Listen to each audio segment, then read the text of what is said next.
question, you can press *3 on your telephone. We will take questions, as many as we can, during the call, and we're going to move along now from property tax issues. We're going to turn our attention to some healthcare issues in the state, and we're going to take another call. We have Linda on the line from Gloucester. And Linda, I believe you do have a question for the governor about healthcare. Yes, I do. I'm from Gloucester County, Franklin Township.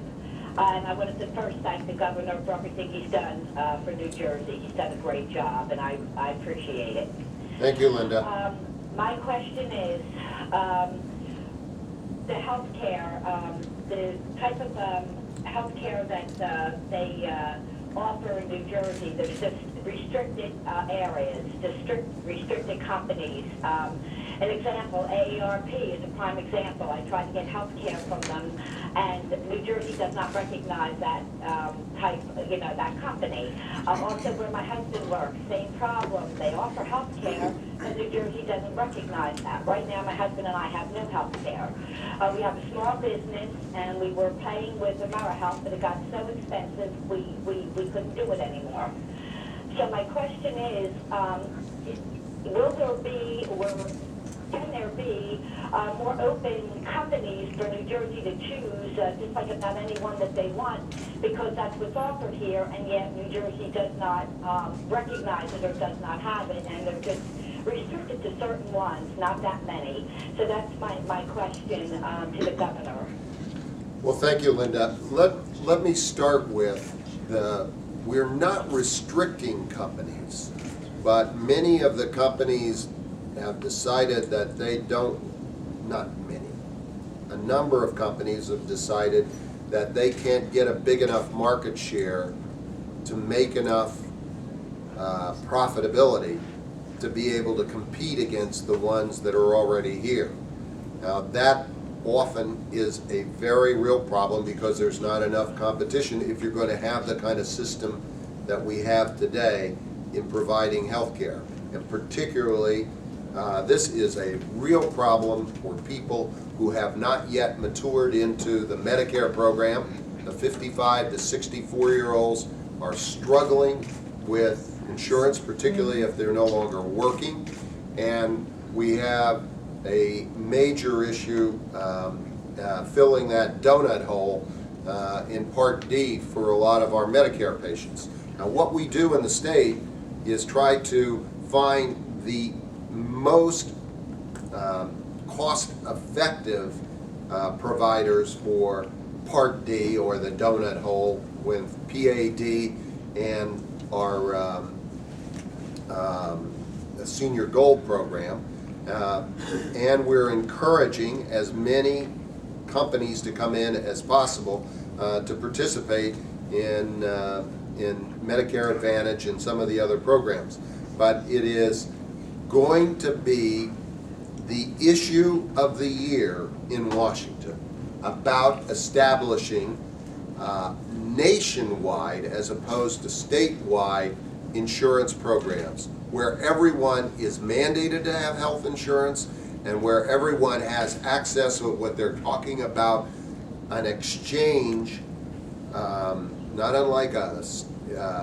It's not really a stock exchange, but where every individual will have a chance to go in and comparatively shop on all of the companies across the country.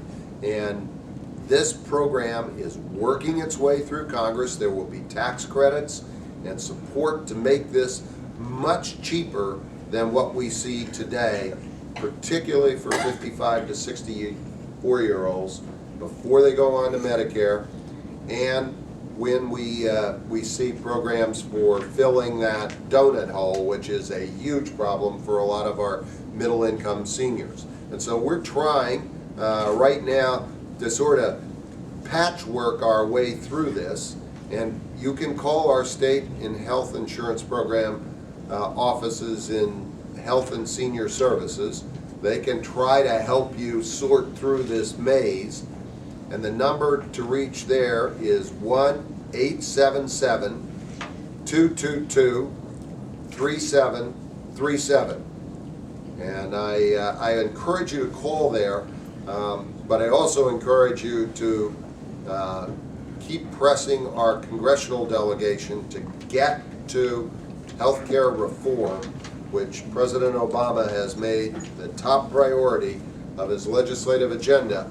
And that actually will open up many, many avenues if we can get to healthcare reform that is being talked about in Washington to solve your problem. Okay, well, thank you very much, Governor Corzine. If you're just joining us, this is Jane Martison, AARP, New Jersey Communications Director. I'm sitting next to Governor Jon Corzine. We are speaking to you live from AARP in Plainsboro. We now have well over 10,000 AARP members on the call statewide. We're talking to Governor Corzine about state budget issues that affect AARP members. We talked about the senior property tax freeze, energy assistance programs.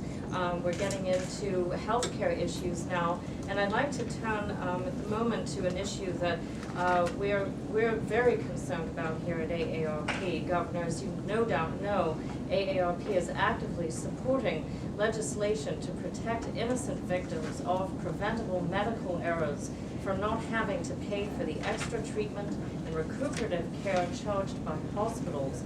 Your health commissioner has endorsed this bill, and it's already passed the Senate unanimously. And I've endorsed this bill too. Excellent, fantastic, thank you. And I'd like to remind our listeners that if you'd like to ask a question of the governor, you can press *3 on your phone.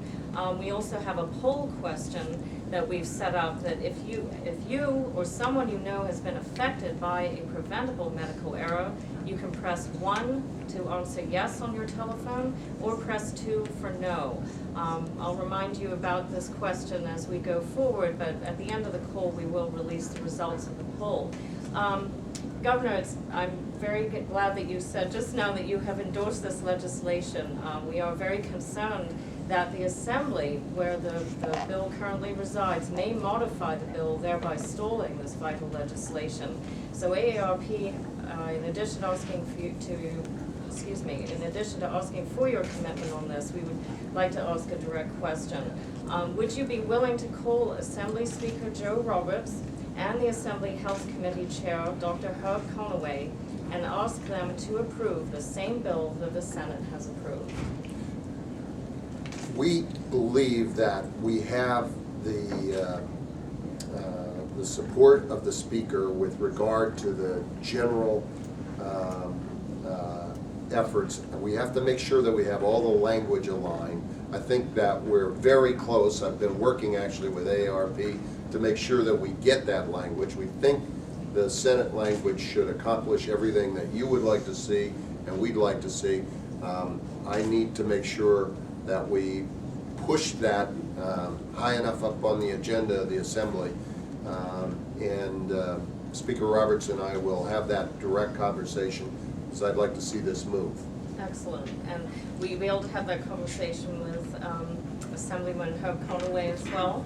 I think if you speak to Speaker Roberts, you will speak to Dr. Conaway at the same time. Excellent, excellent. Thank you. Again, this is Jane Martison live with AARP, speaking with Governor Jon Corzine. We're talking about preventable medical errors in the state.